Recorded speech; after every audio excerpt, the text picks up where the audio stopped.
Hello and welcome to another video. In this kind of special video, I wanted to speak with somebody with regards to Ruben Amorim, and I have with me today Sam Fonseca of all things Alvalade, and he's got a YouTube channel and a good page on Twitter and all that.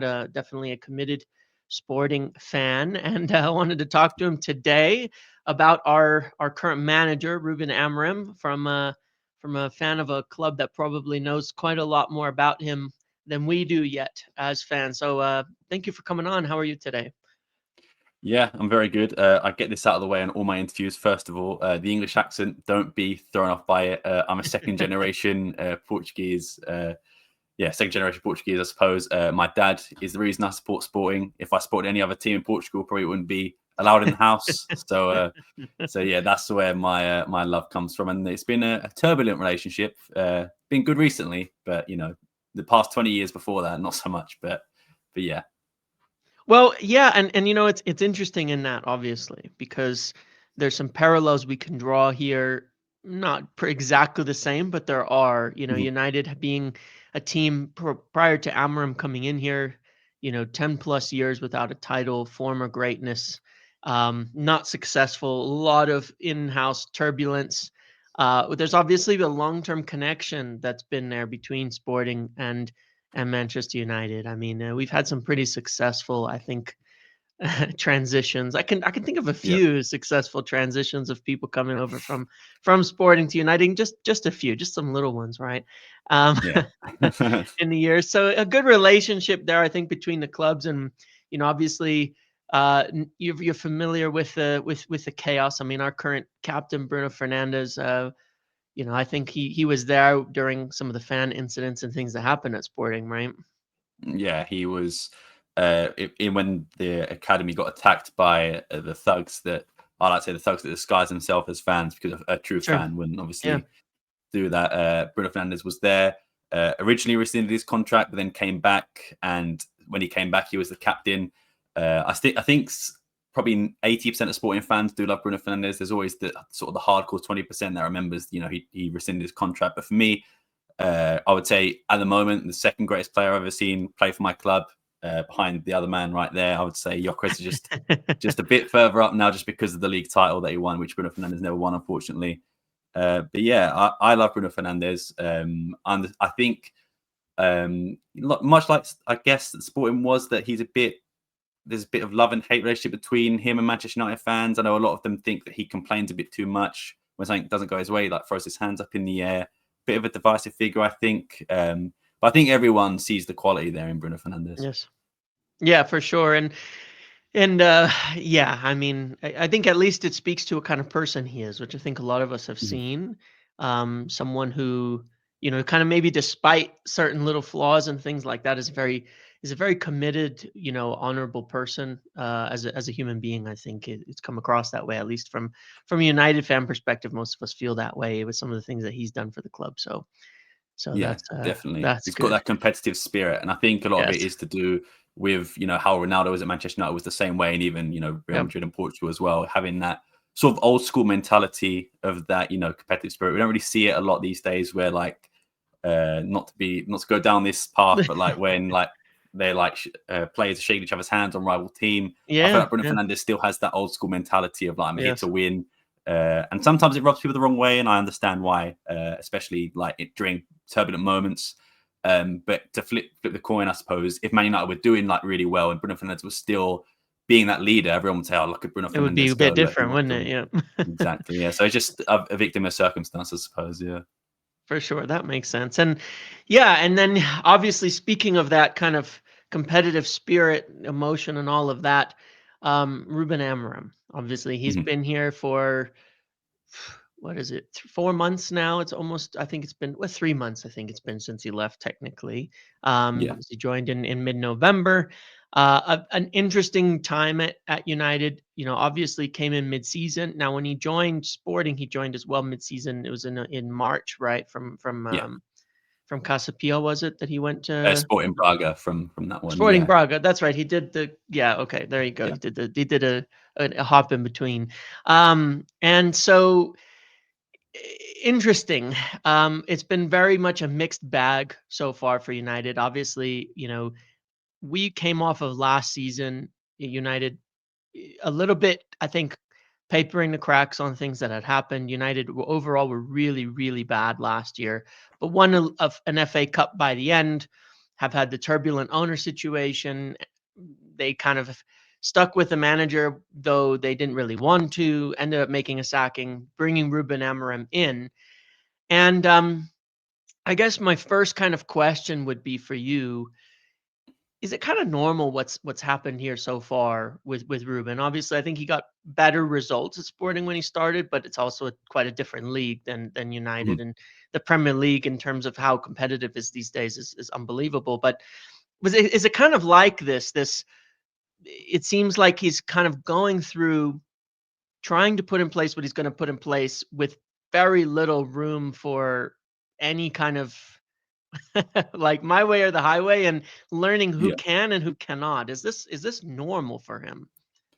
Well, yeah, when I think it's just in sort of the same, we mentioned earlier, the similarities between the teams are there, but in terms of the circumstance that he was brought into Sporting, there was more. That was when he first came in Sporting than there were for Man United. He was Yep. only managing at Sporting Braga for, I believe, 10 games. He did win Yes. a trophy, the equivalent of like the Carabao Cup in Portugal. Okay. And he did very well with Braga, don't get me wrong, but he was also a former Benfica captain. So Right. it was like bringing that in to A be the manager of a rivalry. club. Yeah. Yeah. Yeah, a lot of doubt straight away. Ruben Amorim's first press conference, the quote that a lot of Sporting fans remember, he said, everyone's saying, what if it doesn't go well? My question to you is, what if it does? And that's sort of the mentality that he had when he first came in Sporting. He just had to sort of rebuild from scratch. And I do think the weight of moving to Manchester United, of course, will be 10 times what it was from moving to Sporting Braga to Sporting. Just in terms of, the media, especially the English media, I always feel like they target Man United a bit more, especially when Sure. things don't go in the upwards trajectory for Man United. But it was normal. Even when he came to Sporting the first time, he had a team full of players that were not up to, I would even say, like mid-table Mm. standard in Portuguese football. Just a few examples: Thiago Ilori, who was a former Liverpool sort of wonder kid, just didn't do that great in the Championship at Reading. Was brought in, wasn't that good. Yannick Bolasie, who I do love as a footballer, but coming off an ACL tear, Right. not the best player. Jesse Rodriguez got relegated from Stoke, and he was in that first sort of Amorim team. So much like Man United, there was a lot of dead wood to get rid of. And then once it got to the summer, after a few bad results, nothing too awful, but a few draws here or there. But by the time he came in, it was March. We had 2 months after the season. Then, of course, the gap between COVID as well was like Yeah. 3 months, I think. So everyone knew there was really nothing to play for under Amorim. Whereas the difference is now you're still in the Europa League, Yes. and you still need to do FA well in the Cup. league, Yeah. FA Cup, yeah. And I think for now, he should probably focus more on the FA Cup and Europa League than he probably would in Yes. the league, and maybe that's what he's going towards. Yes. Yeah. I would Um, agree. yeah, but when he was at Sporting, it was just the league. We were out of every single competition when he came Wow. in. Okay. There was only 2 months after the season, so it was just like we just wait until the summer. Um, that's why when he was brought in by United, I did feel like he was being sort of thrown to the wolves. Sure. I think, like you said, the cracks were there last season, and if they wanted a new manager, Eric Ten Hag shouldn't have started Yeah. this season. He should have been brought in. If they wanted Ruben Amorim, they should have brought him in straight away. Pre-season, give him a pre-season with that tactic, the five at the back or the three at the back, whatever you want to call it, and then get players to build his philosophy instead of signing guys, like Xerxes, before Hoyland, De Ligt, those type of guys. Mm. And even not getting rid of the deadwood that is there, no disrespect, because they'll be better footballers than I'll ever be. But Casemiro, Christian Yeah. Eriksen, Yeah. a few other guys. People say like Luke Shaw is always injured. Why is he still at Man United? Marcus Rashford, of course, going to Aston Villa as well. So yeah, I think it is normal. I don't think Ineos or Man United have helped Ruben Amorim by bringing him in that stage in the Yep. season. But at the same time, Amorim was the one who decided to go at that point as well. So he must have known what he was getting into. And I suppose Ineos and Manchester United did as well.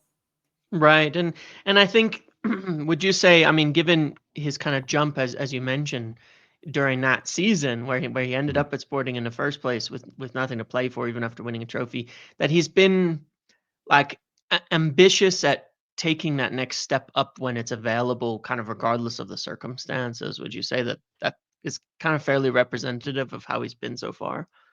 Yeah, definitely. I think a lot of sporting fans were shocked that he was here for as long as he was. Right.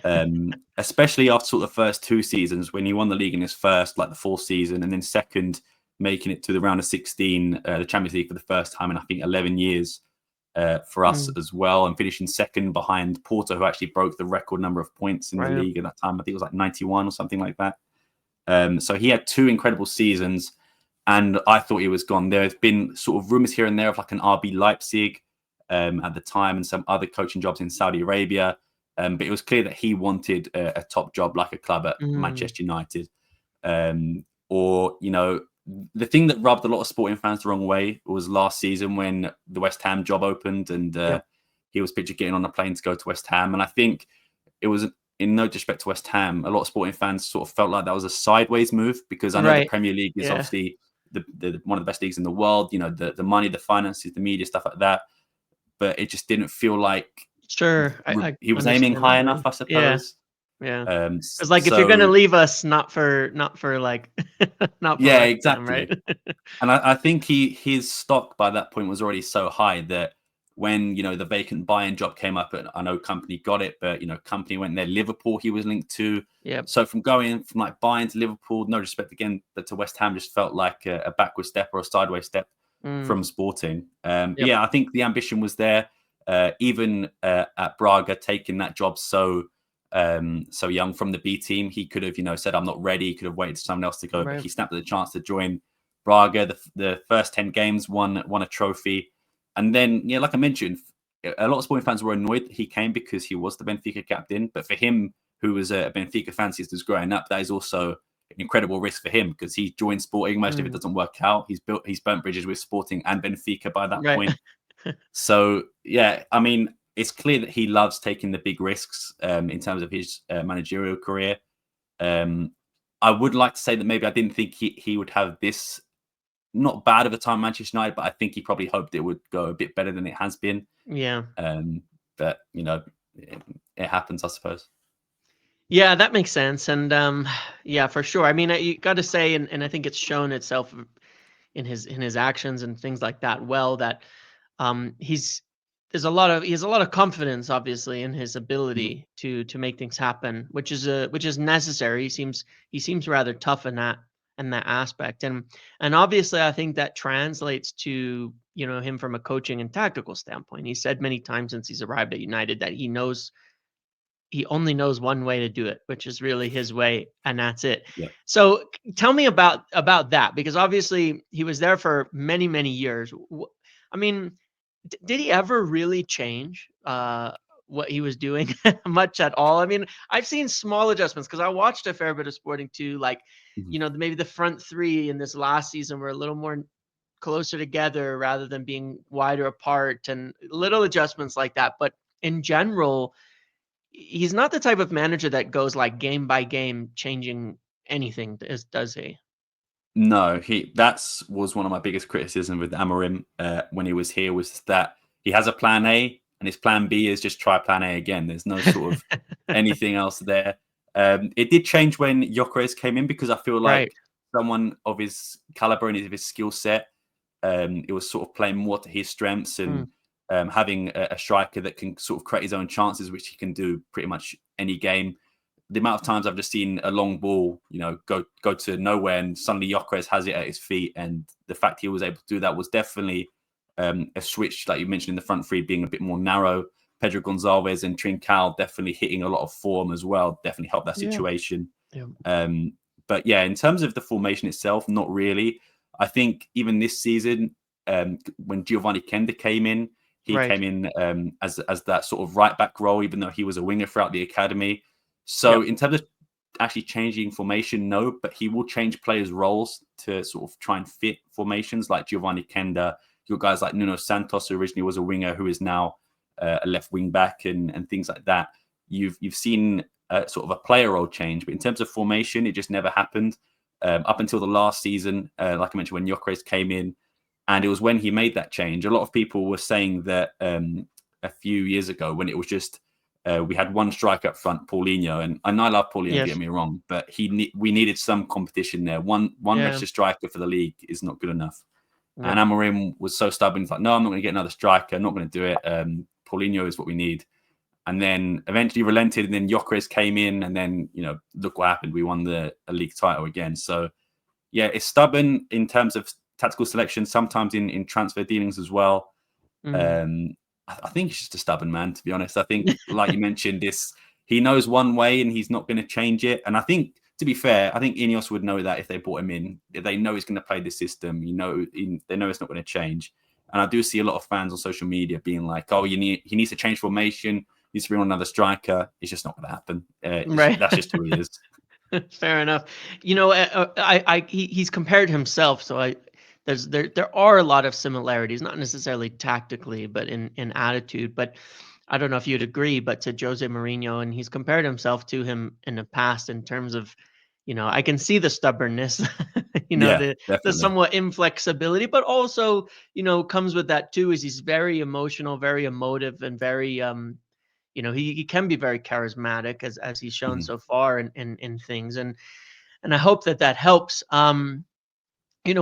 Mentioning like transfers and that aspect of it. How did he deal with that? How involved was he with, Hugo Viana there, who's now of course joined City? How involved was he with choices, with what he wanted, with players, with things like that? Do you have any idea? So I don't have an exact answer, but I can give you some context if that helps. Yes. So before Ruben Amorim came in, Hugo Viana was the main, decider of transfers. Of course, the manager has some input, but Hugo Viana was the one who was like, this is the final, final say. And that's when players like Yannick Bolasie, Jesse Rodriguez, Thiago Ilori, and a bunch of other guys came in who failed and it didn't work out. As soon as Ruben Amorim comes in, you get guys like Pedro Gonçalves, you get guys like Victor Gyökeres, Pedro Porro, to name a few. I'm sure I think of some more, like Antonio Adan, a goalkeeper that we had for many years, Manuel Ugarte, so many players that came in. And, I'm not one to say that Hugo Viana, it wasn't him, because I'm sure he helped as well. But the contrast from before till after Ruben Amorim came in there's just such a massive one that it makes me think that Ruben Amorim had to have a hand in something. But yeah, like I said, that's no disrespect to Hugo Viana. Hugo Viana is known as like sort of the shadow man. He doesn't like to make it about himself. He's always in the background doing stuff.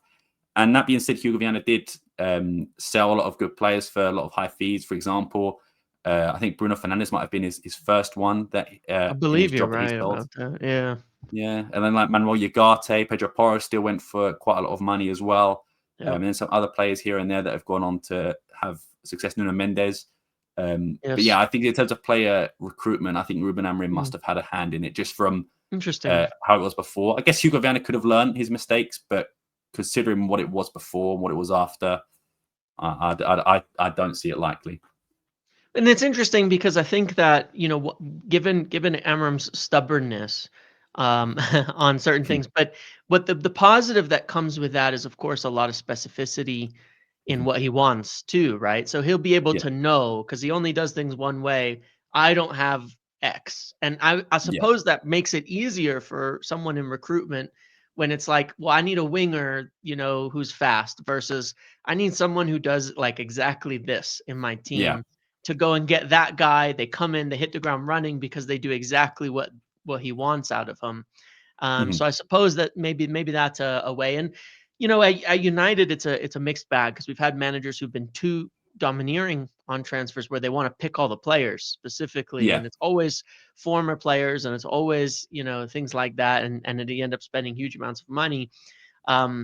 But we're not going to run it that way. But it is interesting that, because I haven't really heard that context before. But if our recruitment can improve with the structure we have set up now, with Amorim coming in, with being very specific about what he wants, that's a win for everybody. On that note, just on a maybe a negative for Sporting, at Sporting right now, obviously and this is natural that United fans are talking about, and United media and things like that are talking about players that he might want to bring from Sporting in Mhm. general. Obviously, there's talk of Gyökeres, obviously that one. But the other main one is Giovanni Quenda. Now he brought him essentially through into the first team, and as you said, he was a winger, right, in the Mhm. academy level, but he put him at wing back. Now we've kind of seen that Amorim has played when he can, he likes to play more attacking players at wing back rather than Yeah. defenders. And Mhm. would you say firstly, is that something he usually did? Like he wanted really good attacking players in those wing back positions, especially in the last couple of years. Yeah, definitely. I think, especially on that right side, when Pedro Mm, Porro was here, he was fantastic. He was a great creator, and he also has decent strike on him. And he played more as yes. sort of, like you mentioned, the attacking wing back role. And then it depends on the opponents. If we were playing someone like Porto or Benfica, it would be a more defensive left back and then more attacking right back to sort of have that difference there. Guys like Mateus Reis, who is more of a centre back, he was put at the left wing Yeah. back role Yes. because he's a bit more defensive.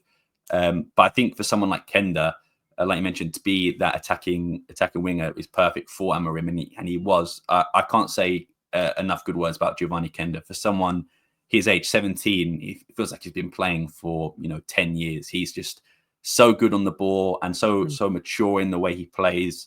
Never stops running as well. I think he's just a phenomenal player. And I do think, in terms of looking at Man United's system and how it is going, I do think I can see Giovanni Quenda go in there, especially, you mentioned Ruben Amorim is there already. So it's just a sort of he's used to the system. He knows what to do. And even when we've had the change of managers at Sporting, now we've had 3 different managers this season, Giovanni Quenda has still been the player that we've looked at and been like, he's interesting. been so consistent all the time, Right. even on an upwards trajectory every single game. So, yeah, someone like Giovanni Quenda in Amorim's system definitely helped. But even if you were to buy him and play him as a winger, still, I think that would be just as good. He's playing at the wing at the moment for Sporting, not as a defensive winger, but more just Right. a traditional right or left winger. And I think even bringing him in that position for Man United will do wonders. Great. Yeah. That's definitely good to hear, and it's something that for a while, a lot of fans have been looking at and saying, five defenders. It's we're always playing five defenders, and I've kind of tried to make the point from what I watched to say, I don't think that's what he wants. I think it's just not having the options to play, to put Yeah. the right profiles in those positions, especially on the right. And I Mhm. think he even frustrated because we brought in Patrick Dorgu, who's left-footed. He played as almost a right winger half the season and a left back half the season at his prior club. And the Mhm. first game he comes in and puts him on the right. And Yeah. the frustration has been on the left side that we don't have a left-footed player, and it's been a really bad.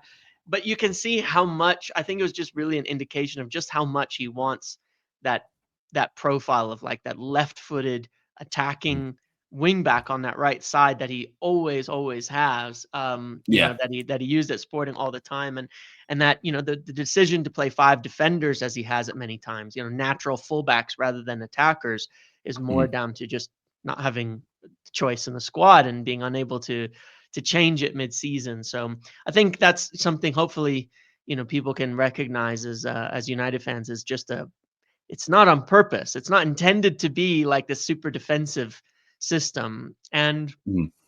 I want to ask you there as well, because I think the system in terms of how it's played has changed a little bit. There's been a couple of concerns. Is his system really slow? One, because it looks really slow at United right now, really slow, boring, possession based, almost to the point where they almost refuse at times to attack quickly or counter. Now, my experience watching Sporting is that's not how it was, at least since Gyökeres has been there, Mhm. that it's been much more fast paced in attack. But how has it been over the years? I mean, would you define it closer to a team like City that is under Pep, that's generally really slow, building up, passing, slow and attack, and then sitting around the final third, or on the opposite spectrum of successful teams like Liverpool that tended to be extremely fast?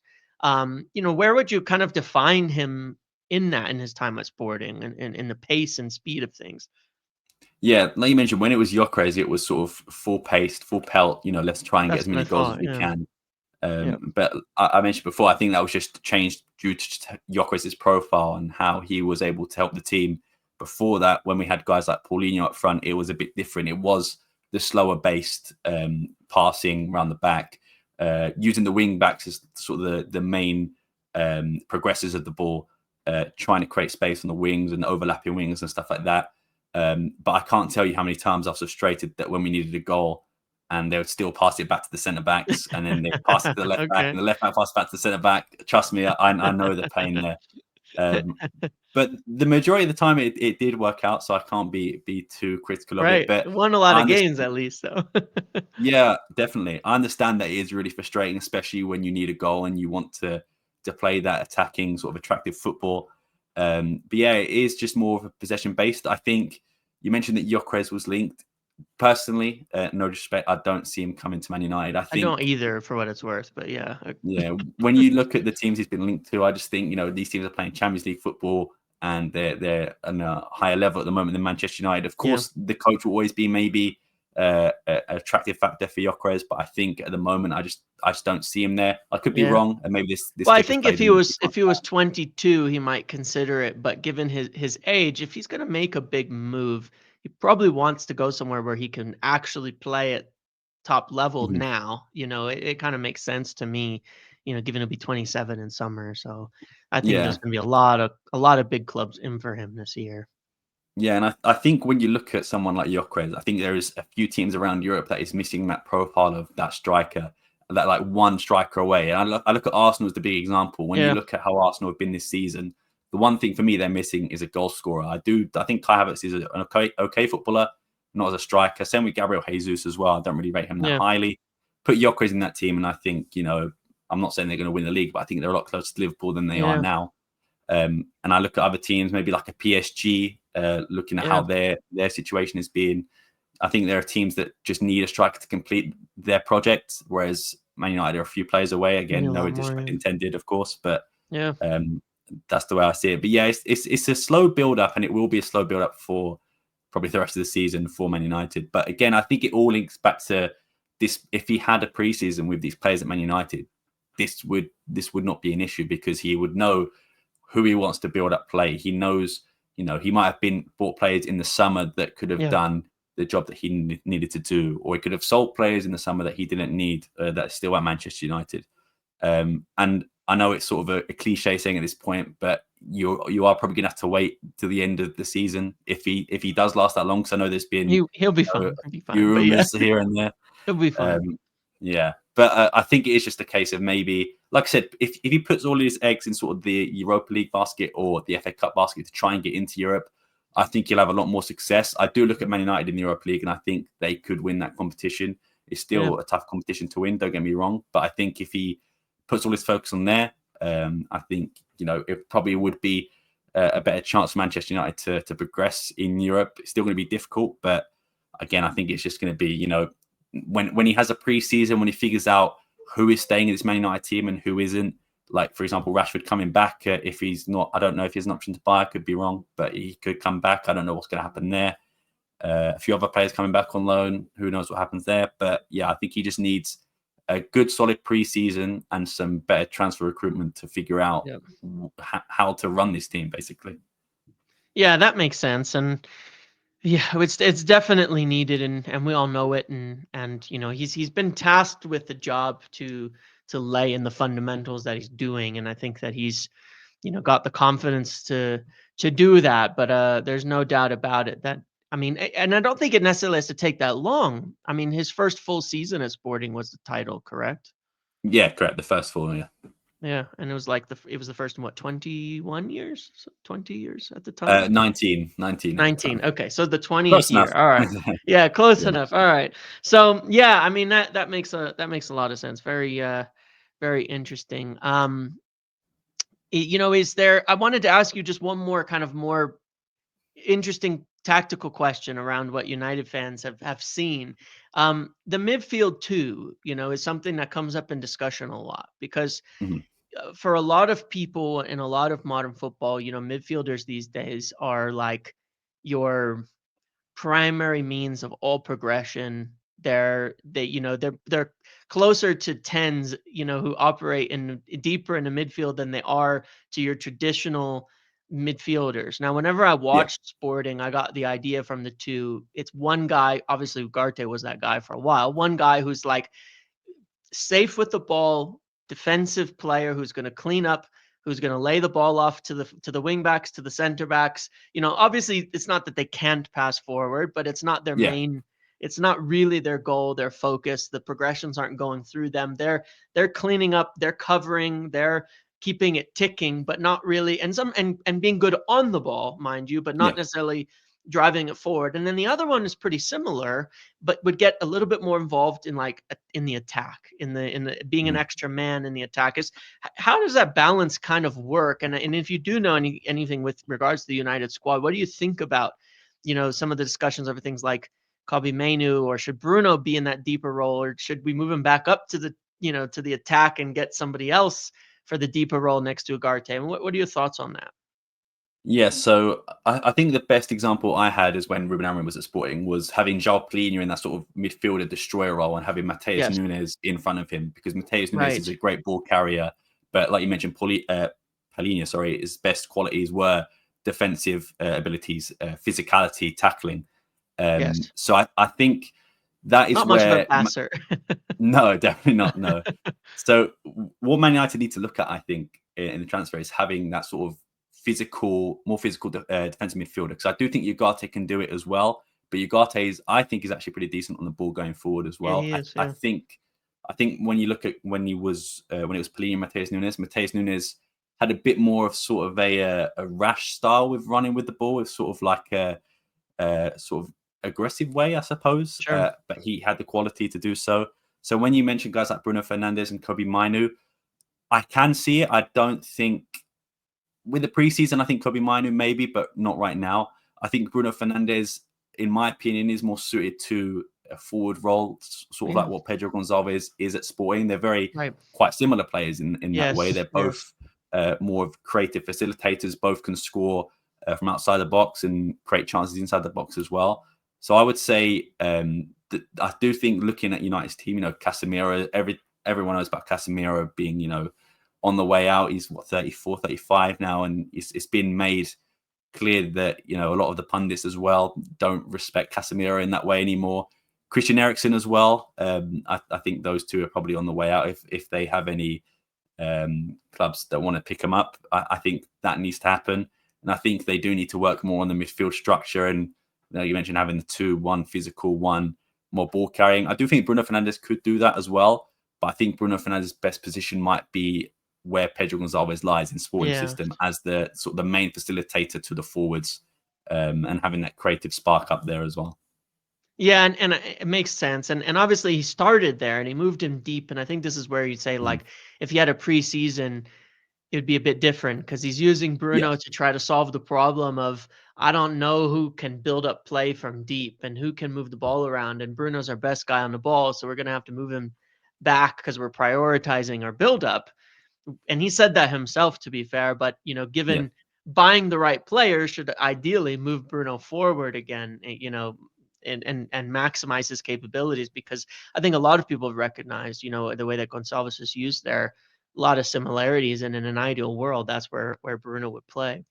yeah, definitely. Okay. Yeah, cool. So that's good. That definitely answers a lot of questions. On In a general sense, overall in Portugal right now, um, given United's needs, let's say a striker, Quenda, they're obviously looking at and interested in them, and a midfielder. Across Portugal, maybe between the bigger clubs, are there any players you think are like, these are really, really good talents that actually could go to a team like United and improve them? Young players and people Mhm. like that, beyond the obvious of like Jokeris or anything. Yeah, so for me, a main one, it might be an obvious one, but Alvaro Fernandez at Benfica, I thought was just sort of a layup of a deal for you guys. Right. A buyback We got the fee. buyback and everything. Yeah. Yeah, he's been very good.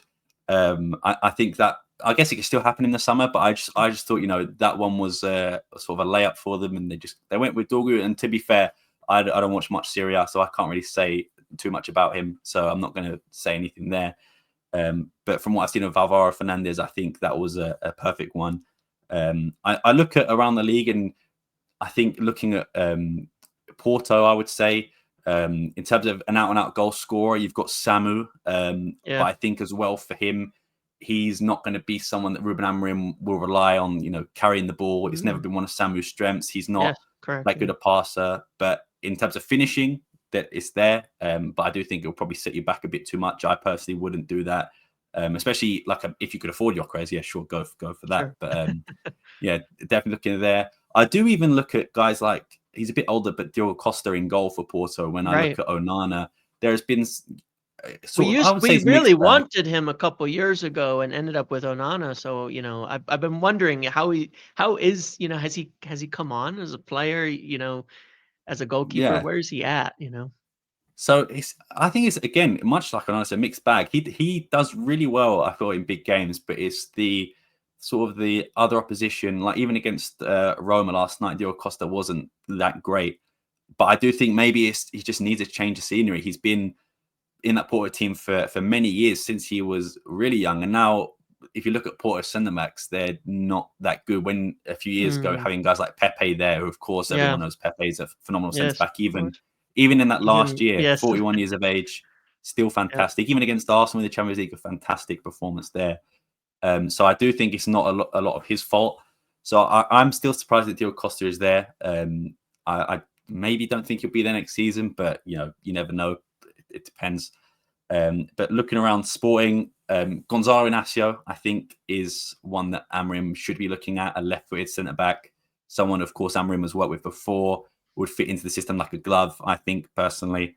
And we And I lost think he, Lissandro Martinez with an ACL injury, and mhm, they're fairly similar players in terms of their on-ball qualities, as I've always recognized.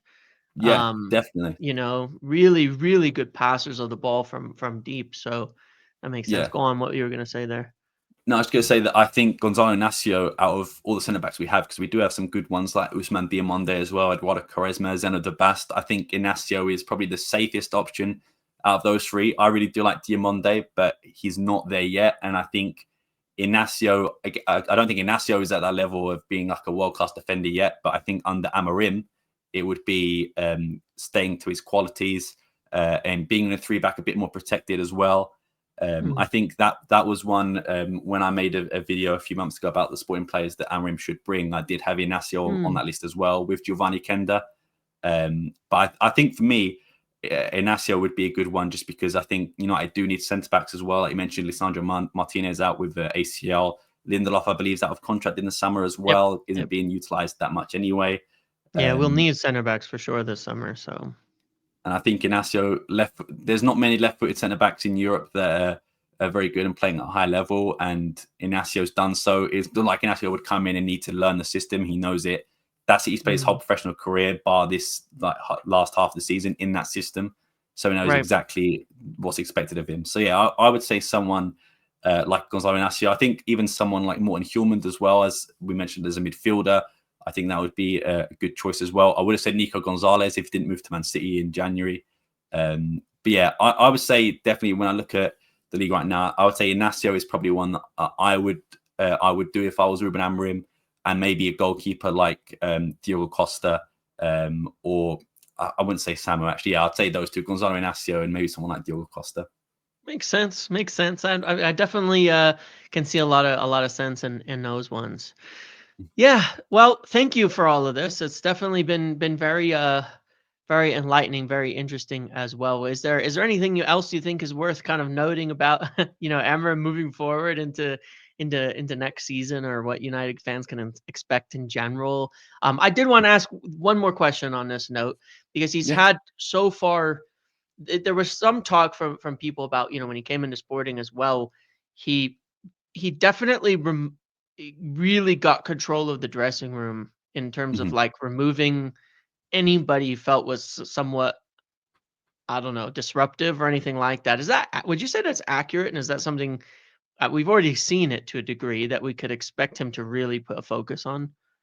Yeah, so I know Thomas Frank had the policy at Brentford. I'm not going to say it because I don't know if this is a Yeah. PG show, but we all know what it is. Yeah. Basically, just no nonsense policy, I suppose. Yeah. Yeah. No disruptive personalities. And Yeah. we had it a few times at Sporting when I mentioned that we needed a striker.